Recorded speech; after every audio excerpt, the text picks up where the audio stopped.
اللہ الرحمن الرحیم رب اشرح لی صدری ویسر لی امری واحلل عقدۃ من لسانی یفقهوا قولی رب ادخلنی مدخل صدق واخرجنی مخرج صدق واجعلنی من لدنک سلطانا نصیرا۔ امیر المومنین کی والدہ فاطمہ بنت اسد کا شمار مکہ کی نیک، پارسا اور پاک دامن خواتین میں سے ہوتا ہے۔ آپ کے والد گرامی کا نام اسد تھا، جو حضرت ہاشم کے بیٹے تھے، اور جب ان کی شادی ہوئی ہے حضرت ابو طالب سے، تو یہ پہلے دو ہاشمی تھی جن کی آپس میں شادی ہوئی ہے۔ یعنی امام علی علیہ السلام کے والد بھی ہاشمی اور والدہ بھی ہاشمی۔ اس کے مقابلے میں پیغمبر گرامی کے والد ہاشمی تھے، والدہ ہاشمی نہیں تھی، والدہ مدینے کی تھی، اس لیے وہ اپنے گھر سے واپس آ رہی تھی، ابوا کے میدان میں ان کی وفات ہوئی تو وہیں دفن ہوئی۔ فاطمہ بنت اسد نیک، پارسا اور اپنے زمانے میں حضرت ابراہیم پر ایمان رکھتی تھی۔ انہوں نے ذرا برابر ان خواتین میں ان کا شمار ہوتا ہے جنہوں نے ذرا برابر شرک نہیں کیا، حالانکہ اس مکہ میں اس وقت شرک کا دورہ تھا۔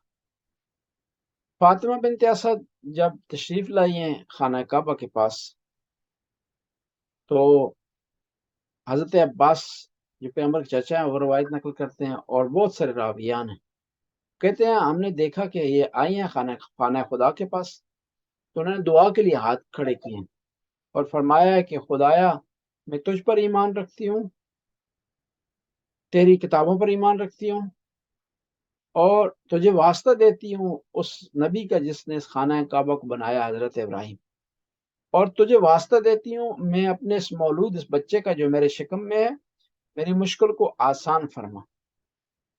کہتے ہیں کہ یہ کہنا تھا، خانہ کعبہ کی دیوار شق ہوئی، رکن یمانی کے پاس جو دیوار تھی وہ شق ہوئی۔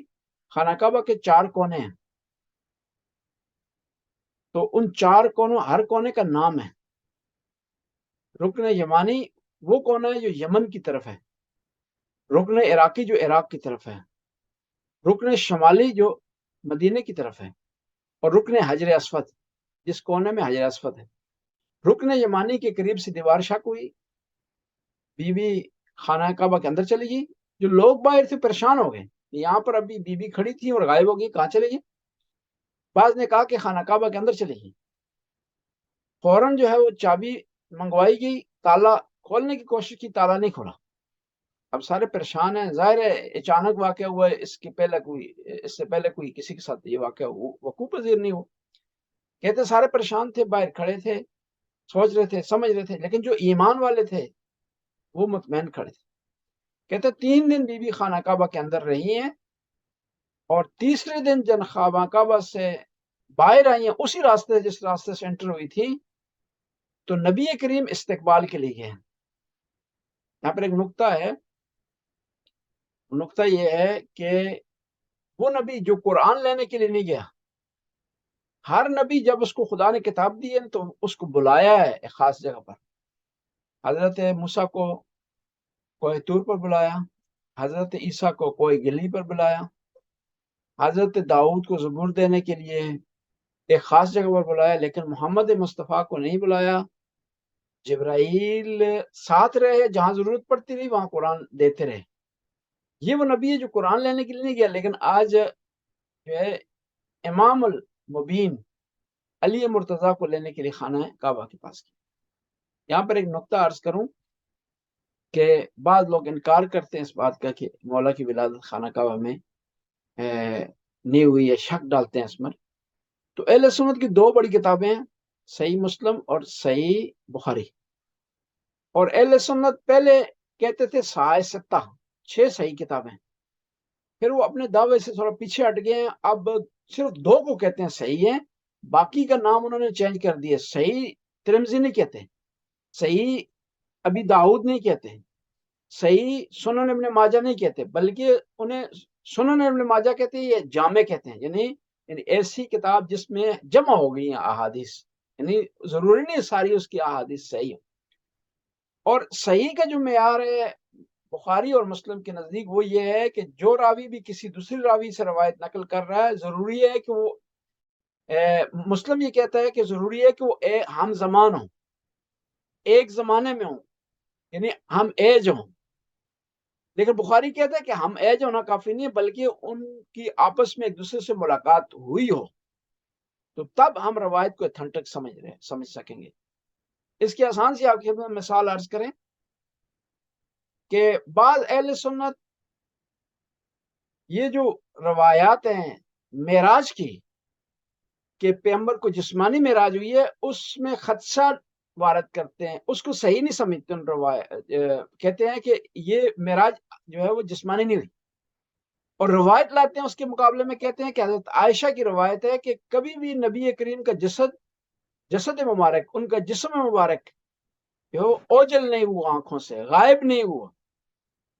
ہم ان کو جواب دیتے ہیں یہ روایت صحیح نہیں ہے حضرت عائشہ کی ام المومنین کی. کیوں؟ کیونکہ جس وقت پیغمبر کو معراج ہوئی ہے اس وقت حضرت عائشہ یا نہیں تھی، یا ان کی عمر اتنی کم تھی کہ وہ ایک راوی نہیں بن سکتی. بچے کی روایت معتبر نہیں ہوتی، یا یہ وہ کسی اور سے بیان کریں تب ہم مان لیں گے کہ ان کی روایت اتھینٹک ہے. اگر وہ خود بیان کر رہی ہیں تو وہ کیونکہ واقعے کی چشم دید گواہ نہیں ہے، لہذا ان کی روایت اتھینٹک نہیں. بخاری بھی یہی کہتا ہے کہ اگر کوئی راوی دوسرے راوی سے روایت نقل کرتا ہے تو ضروری ہے کہ اس راوی نے اس راوی کو دیکھا ہو، اس سے ملاقات کی ہو، ورنہ اتھینٹک نہیں ہے. یہ روایت مجہول ہو جائے گی، اس کا راوی مجہول ہے.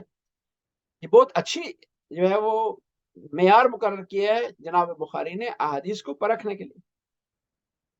اسی وجہ سے ہم کہتے ہیں کہ مسلمانوں کی اور کتاب مستدرک علی الصحیحین، حاکم نشاپوری ہیں، اہل سنت کے بہت بڑے محدث ہیں، بہت بڑے حدیث لکھنے والے ہیں. انہوں نے ایک کتاب لکھی ہے مستدرک علی الصحیحین، یعنی صحیح مسلم اور بخاری کی ایسی روایات جو ان کے معیار پر اترتی تھی، صحیح ہونے کے معیار پر اترتی تھی، لیکن مسلم اور بخاری نے کسی وجہ سے ان کو بیان نہیں کیا.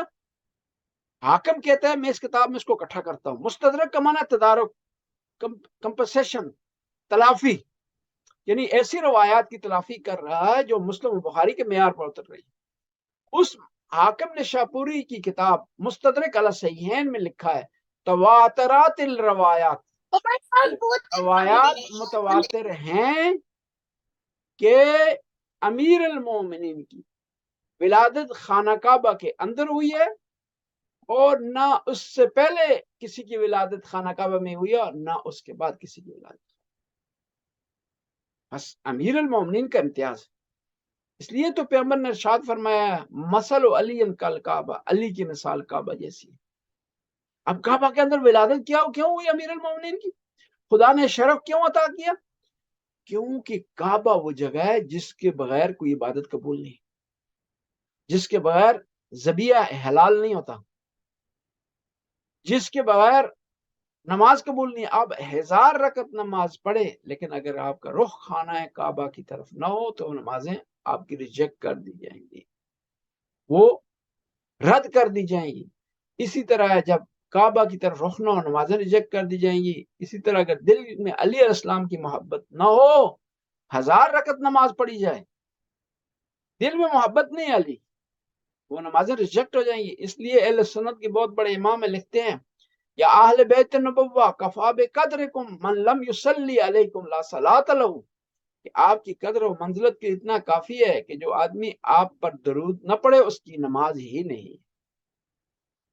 بس خانہ کعبہ میں ولادت کا مقصد ہدف یہ تھا جس طرح آپ کا جسم خانہ کعبہ کی طرف ہے، آپ کا دل علی علیہ السلام کی طرف ہونا چاہیے. یہ مختصر سا تھا جو آپ خدمت میں پیش کرنا چاہتے تھے. باقی انشاءاللہ شام کو بیان کریں گے، اور ابھی اگر بیان کر دیا پھر آپ نہیں آئیں گے شام کو، کہیں گے مجلس تو اب ہو گئی ہے، کیا ہے جشن تو پڑا گیا ہے، اب کیا ضرورت ہے شام میں. تو یہاں جو علمی بات تھی وہ آپ خدمت میں پیش کی اور گوش گزار کی. بسم اللہ الرحمن